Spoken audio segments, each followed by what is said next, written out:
shit, bro. I think those things are changing. They're evolving. Yeah, I think we need to get the hell out of here. What's with the suit?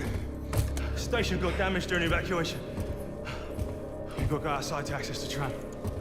Yeah, get suited up. We still got to beat that storm. When you're ready, I'll cycle the airlock. I never asked you. What are you in for? What? You worried you're helping a murderer, Sky? Well, yeah, kinda.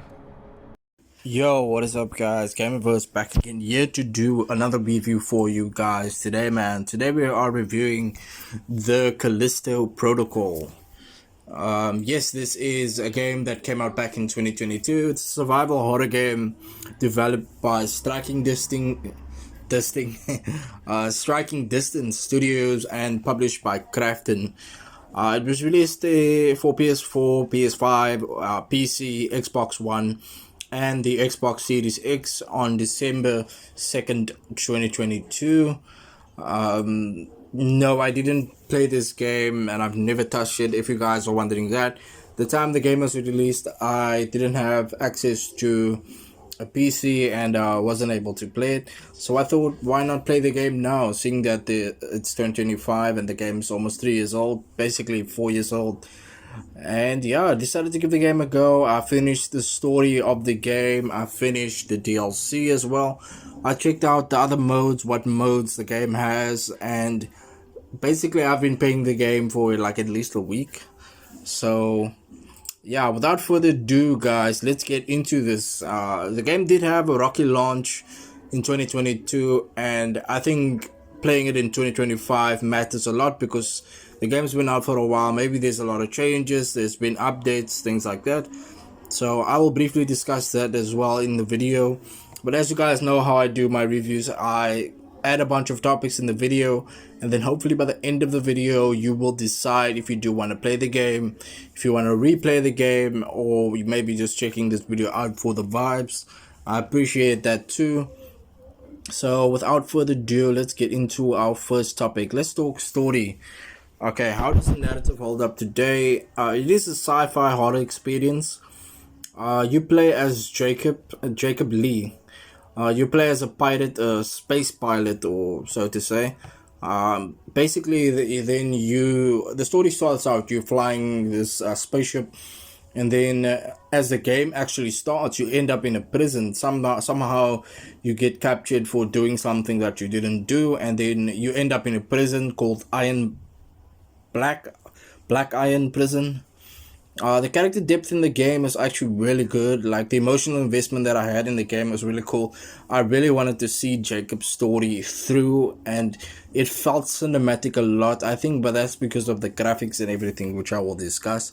But compared to Dead Space, the game is compared to Dead Space a lot, and I think it has a similar feel to Dead Space and other modern horror games with the third-person camera. It's got a third-person camera, and you traverse through this hallways in this prison and everything. But the cool thing is the story doesn't just take place in the prison. You eventually get outside of the prison, but then you realize that the game, that this whole facility and everything is unfolding.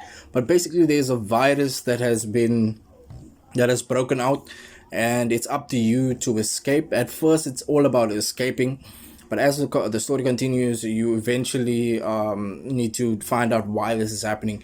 And Jacob Lee becomes more invested into why this virus is happening, why people are being affected, and and all these characters that he meets along the way. And obviously you get a villain in the game, there's a boss in the game.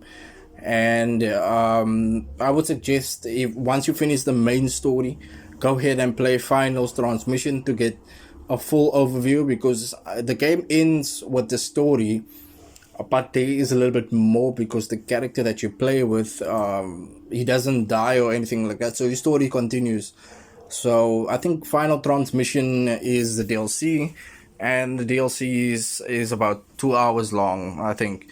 But clocking in at the main story, basically for your first playthrough, you can range between 12 to 14 hours. I think it took me about 10 hours, depending on what difficulty you play as well. Obviously, the game has different difficulty settings, completing all the achievements as well. There's achievements as well, there's collectibles, and the playtime will run to about 20 hours plus, depending on how good you play the game.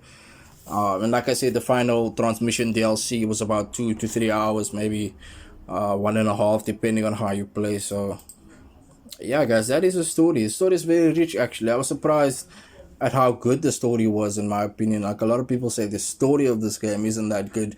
I've read some reviews before playing it just to get a sense of the game and what people think about it, and what people's opinions are about the game. But I'm actually glad that I decided to play the game, because the story is one of the best parts of the game, I think. So yeah, next let's talk about the gameplay. Let's get into the gameplay and the mechanics. You got a combat system which is really good. You got melee, and you've got shooting, and you got dodging mechanics. I think I started out melee because the game starts, you do not have a gun.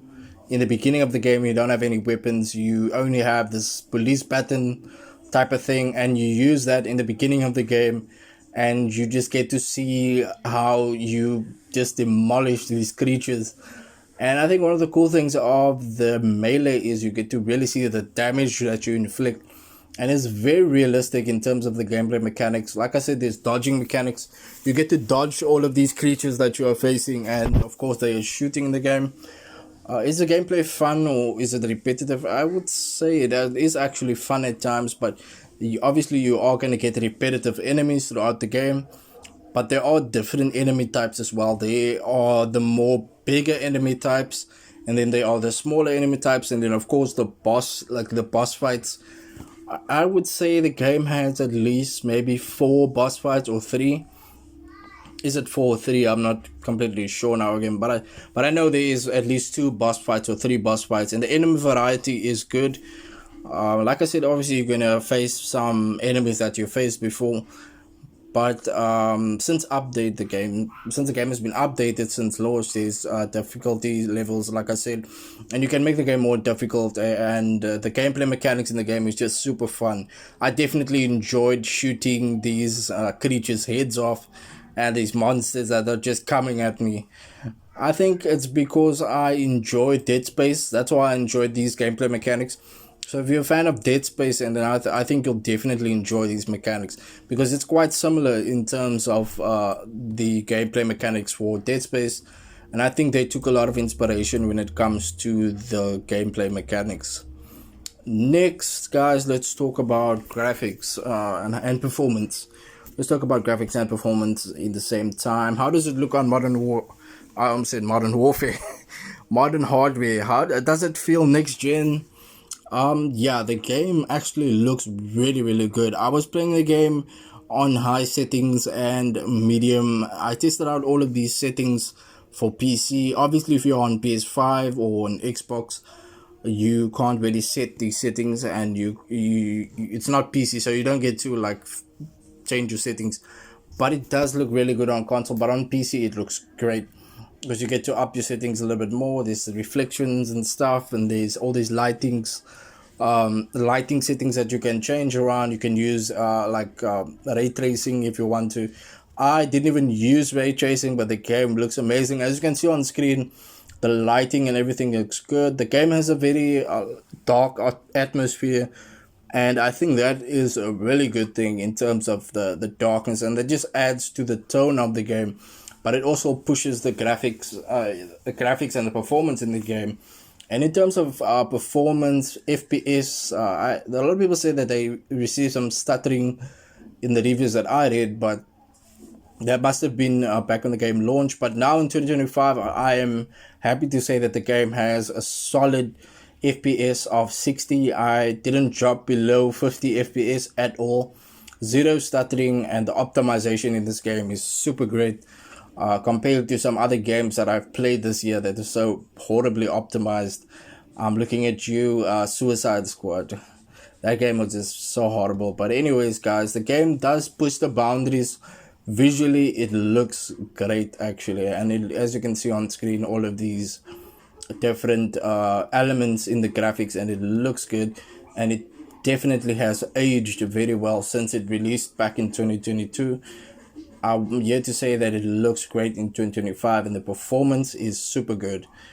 I would recommend playing through all the settings just to see what your PC can handle, but I played it on high settings and I was able to reach a solid 60 FPS. And of course I used VSync. Maybe if I didn't use VSync it might have gotten more. I like using VSync because I don't like any screen tearing in my games. But yeah, that is just my preference. Yeah guys, that's it for graphics and performance. Next let's talk about the horror. Let's talk about the immersion, the atmosphere. Let's talk about the sound as well. Necessity to do what is required, to make the hard choices. As your new warden, I will do what is necessary for you, for this storied institution, for the good of all mankind.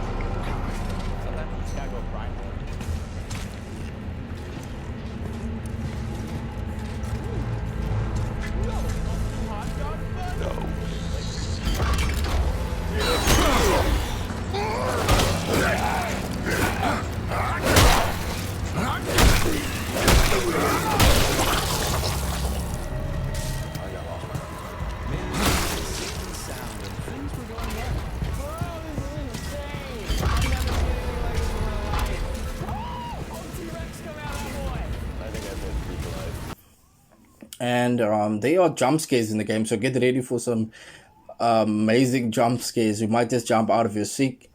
Go ahead and play the game at night if you do want to add to the atmosphere. Does it succeed at being a scary game? In my opinion, it does a little bit, but it's not a full-on like horror experience. For me, I think it's more of like Dead Space, where it's that creepy factor.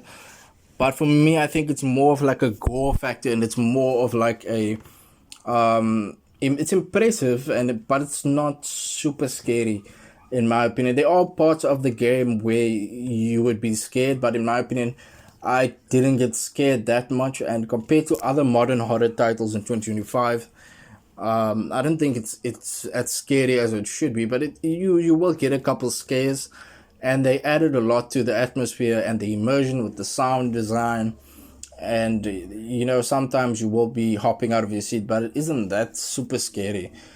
But I would say it qualifies as being a super gory game.